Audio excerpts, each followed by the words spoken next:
Hello everyone, welcome to my YouTube channel physics queen learn physics in the easiest way. आज हम एक बहुत ही important question करने वाले हैं क्लासिकल मैकेनिक्स से, जिसमें हम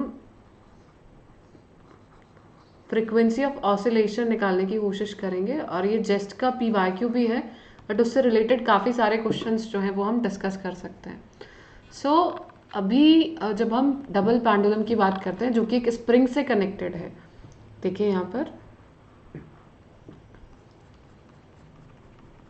एक हिंज्ड वॉल है हमारे पास और इसके थ्रू पेंडुलम जो है वो कनेक्टेड है। तो हम लोग यहाँ पर एक ट्रिक डिस्कस करने वाले हैं और एक मेथड भी जिसके थ्रू आप लोग फ्रीक्वेंसी ऑफ ऑसिलेशंस जो है वो इजीली कैलकुलेट कर सकते हैं। ठीक है, तो यहाँ पर जो ट्रिक रहती है, जब भी आपके पास ये केस आ रहा है तो यहाँ पर जो normal modes of oscillation possible होते हैं। नॉर्मल मोड्स ऑफ ऑसिलेशन का मतलब है कि यहाँ पर डिफरेंट फ्रिक्वेंसीज से ऑसिलेशन पॉसिबल हो सकते हैं, more than one frequencies are possible. So अभी जब हम सिंपल एसएचएम करते हैं तो हम सिर्फ एक फ्रिक्वेंसी निकालते हैं और आंसर आ जाता है। तो नॉर्मल मोड्स ऑफ ऑसिलेशन में यहाँ पर मोर than one frequency modes will be possible. Oscillation जो है वो डिफरेंट तरीकों से यहाँ पर हो सकता है। तो जो पहला ऑसिलेशन है, फर्स्ट काइंड ऑफ ऑसिलेशन, वो हमेशा जो होगा वो इस तरीके से हो सकता है। प्रॉपरली यदि आप सॉल्व करना चाहते हैं तो आप स्मॉल ऑसिलेशंस के लिए लैग्रेंजर लिखेंगे, टी मैट्रिक्स निकालेंगे, वी मैट्रिक्स निकालेंगे, V minus omega square T का डिटर्मिनेंट जीरो करेंगे। वहाँ से आपको आइगन वैल्यूज मिलेंगी, उन आइगन वैल्यूज के करस्पॉन्डिंग आइगन वैक्टर्स निकालेंगे, जिससे आपको आइडिया लगेगा कि जो ऑसिलेशन हो रहा है किस टाइप से हो रहा है। सो वो बहुत लंबा मैथड रहेगा। मैं यहाँ पे एक छोटा मैथड और एक नॉर्मल जनरल केस डिस्कस करने वाली हूँ। सो यहाँ पर जो मासेज हैं दोनों के वो मान लेते हैं m है, जो स्ट्रिंग की लेंथ है वो l है और स्प्रिंग कांस्टेंट जो है वो k है। ठीक है, तो जब आपके ऑसिलेशन इस तरीके से हो रहे हैं, दोनों जो पेंडुलम्स हैं वो सेम डायरेक्शन में जा रहे हैं, सो ऑसिलेशन इस तरीके से हो रहे हैं, तो उस कंडीशन में ओमेगा वन जो फ्रीक्वेंसी ऑफ ऑसिलेशन रहेगी इस केस में, that will be root g by l. ठीक है, और जो दूसरा जो केस रहेगा, दूसरा जो मोड पॉसिबल है ऑसिलेशन का, that will be like this, जिसमें स्प्रिंग में क्या होगा आपके पास, इसमें क्या हो रहा है, स्प्रिंग में दोनों सेम डिस्प्लेसमेंट से जा रहे हैं, मासेस सेम है, स्प्रिंग कांस्टेंट सेम है, तो सिंपल पेंडुलम की तरह बिहेव कर रहा है। लेकिन जब स्प्रिंग का ऑसिलेशंस इस तरीके के हो रहे हैं तो यहाँ पर एक्सटेंशन हो गया स्प्रिंग में, तो ये सिंपल पेंडुलम की तरह बिहेव नहीं करेगा। और मास इंडिपेंडेंट रहता है, इसलिए यहाँ पर directly root g by l मिल गया, लेकिन यहाँ पर एक्सटेंशन हो गया स्प्रिंग में, तो मास पे भी डिपेंड करेगी इसकी फ्रीक्वेंसी ऑफ ऑसिलेशन। तो यहाँ पर मान लेते हैं कि जो ये एंगल है, जो एक्सटेंशन हुआ है, क्योंकि सेम मासेस हैं तो सेम एक्सटेंशन यहाँ पर रहने वाला है। तो ये एंगल है थीटा, ये एंगल भी यहाँ पर है थीटा। तो ये जो एल लेंथ है, इसकी भी लेंथ एल है, तो ये जो एक्सटेंशन हो रहा है स्प्रिंग में, that is L theta and L theta. तो यहाँ पर हम लिख सकते हैं the net extension in the spring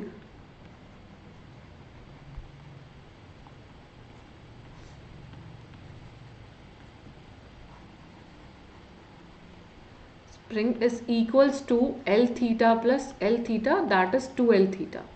तो ये नेट एक्सटेंशन है जो स्प्रिंग में हो रहा है, x की वैल्यू को रिप्रेजेंट कर रहा है। So 2L theta is represented as x।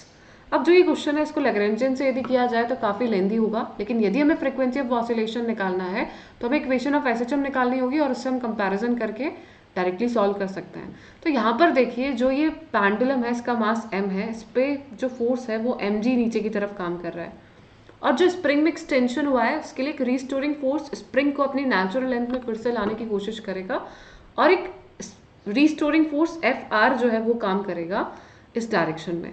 तो अबाउट दिस पॉइंट ये इसको एक टॉर्क प्रोवाइड कर रहे हैं दोनों फोर्सेस, इसका वेट इसको एक टॉर्क प्रोवाइड कर रहा है इन द क्लॉकवाइज डायरेक्शन। देखिए इसको ऐसे घुमाएगा, टॉर्क करने की कोशिश करेगा तो क्लॉकवाइज डायरेक्शन में रहेगा। सिमिलरली जो के एक्स वाला फोर्स है, रिस्टोरिंग फोर्स, ये भी इसको क्लॉकवाइज घुमाने की कोशिश करेगा, क्लॉकवाइज डायरेक्शन में ही रहेगा। सो हम यहाँ पर लिख सकते हैं टॉर्क जो होता है दैट इज आई एल्फा। तो यहाँ पर जो दो फोर्सेस काम कर रहे हैं, तो रिस्टोरिंग फोर्स और दूसरा वेट, इन दोनों की वजह से टॉर्क लगेगा। और यदि हम सिर्फ इस पेंडुलम की बात करें तो अबाउट दिस हिंज्ड पॉइंट इसका मोमेंट ऑफ इनर्शिया कितना रहेगा, इसका मोमेंट ऑफ इनर्शिया रहेगा ml², राइट। तो हम यहाँ से एक इक्वेशन एंगुलर SHM की इक्वेशन निकाल सकते हैं, इक्वेशन ऑफ मोशन, जिससे हमारे लिए चीज़ें काफ़ी आसान हो जाएंगी। तो यहाँ पे दो टॉर्क काम कर रहे हैं। तो पहला जो टॉर्क है ड्यू टू इट्स वेट, तो वो आपको कितना मिल रहा है, torque due to its weight can be written as -mg। और हमेशा देखिए जो वेट आप ले रहे हैं नेगेटिव साइन में ले रही हो क्योंकि क्लॉकवाइज डायरेक्शन में है, इसका रोटेशन जो है वो क्लॉकवाइज है। तो -mg I have taken negative sign due to clockwise rotation, और mg जो है नीचे की तरफ काम कर रहा है, इसकी हिंज्ड पॉइंट से परपेंडिकुलर डिस्टेंस देखी जाती है। तो ये mg की लाइन ऑफ एक्शन है, और हिंज्ड पॉइंट से इसकी जो डिस्टेंस है वो कितनी है, l थीटा। तो यहाँ पे स्मॉल एंगल लिया इसलिए हम l थीटा डायरेक्टली ले रहे हैं, नहीं तो साइन थीटा रहेगा। So -mg l theta is the torque due to its weight. Again we can find out the torque due to restoring force of spring, restoring force, क्या लिख रहे हो मेरे को restoring force of spring, recording में भी ऐसा लगता है लाइव सुन रहे हो तुम में से।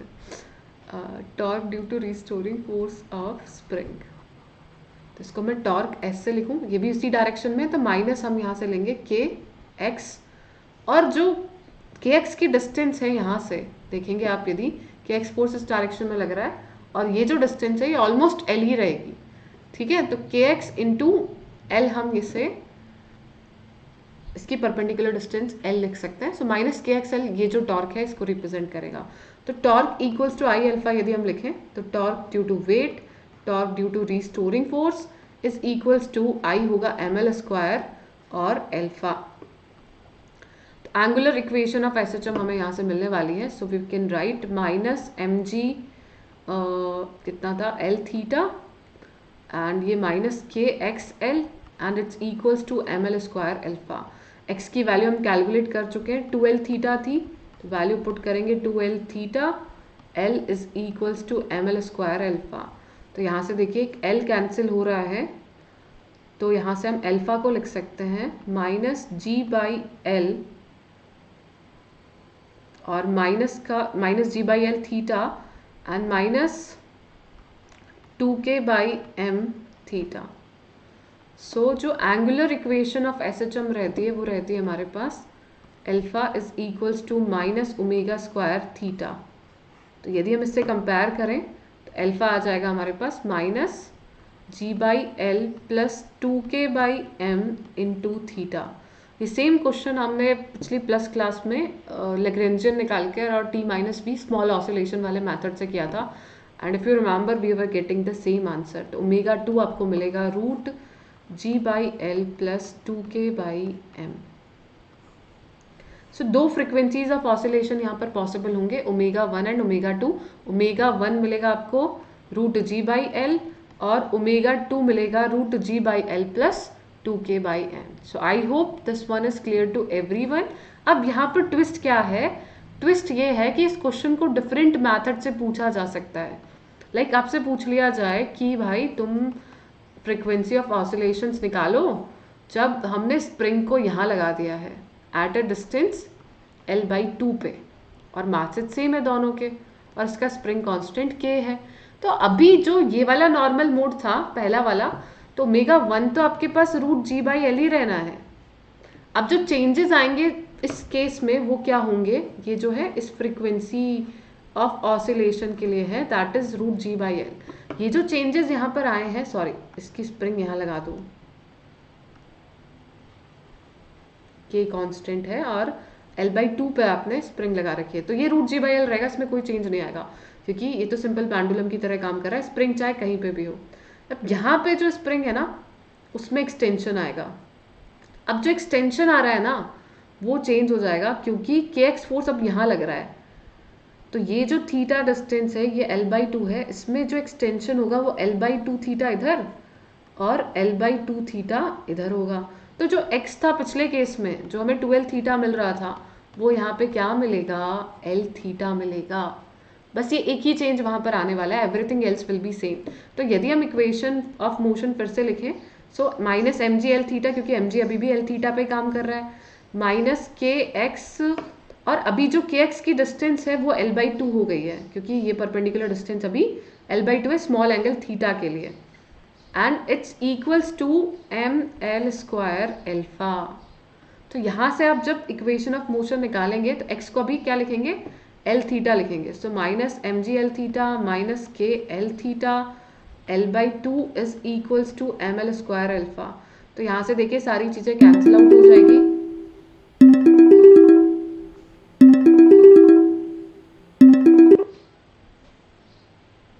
सॉरी माइनस ये हो जाएगा ml² अल्फा।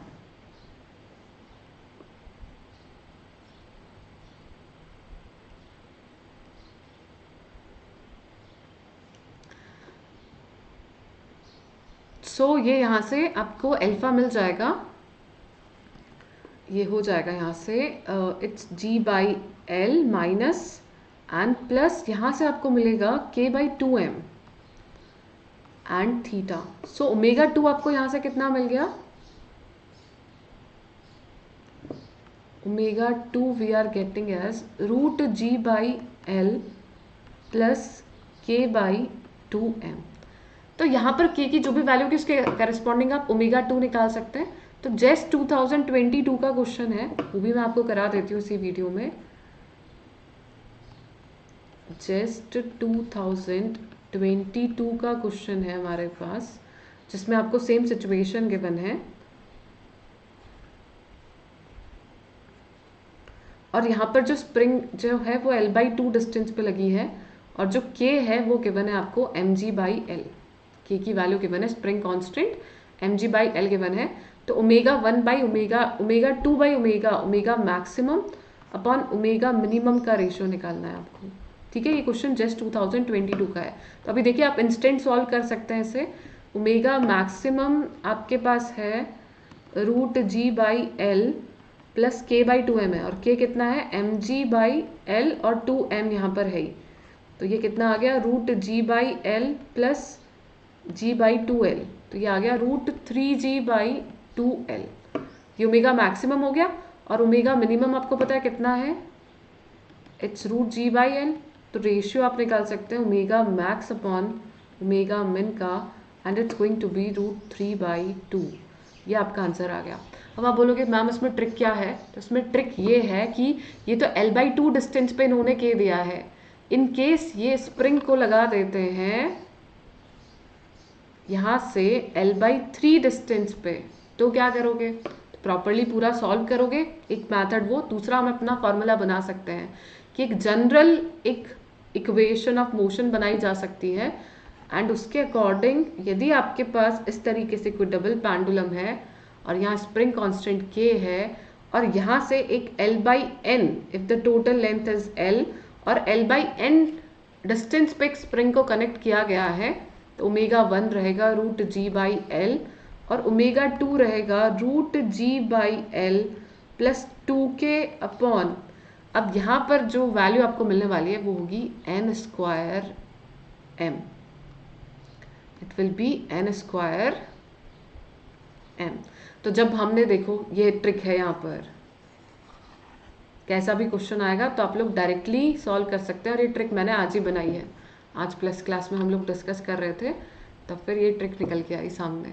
सो यहाँ पर देखिए अभी जो कैलकुलेशंस हमने की है यहाँ पर, तो यहाँ पर देखिए l/n हम यहाँ पर लिख रहे हैं ना, तो यदि प्रॉपरली l था तो ω2 कितना हो जाएगा √g/l प्लस 2k/1 × m, तो वही फार्मूला मिल गया।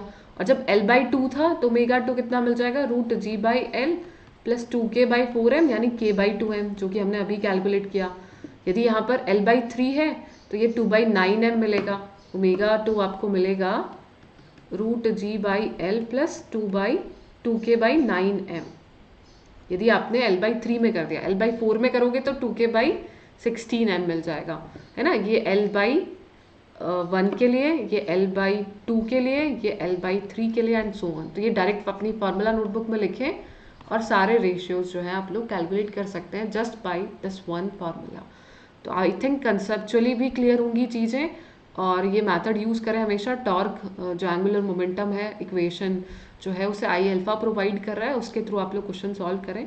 तो दोनों मेथड से मैंने यहाँ पे आपको बता दिया है। I hope it's clear to everyone. यदि आप अनअकैडमी पे सब्सक्राइब करना चाहते हैं तो आप मेरा कोड सुरभि लाइव जो है वो यूज़ कर सकते हैं for 10% discount on all Unacademy subscriptions. Thank you everyone.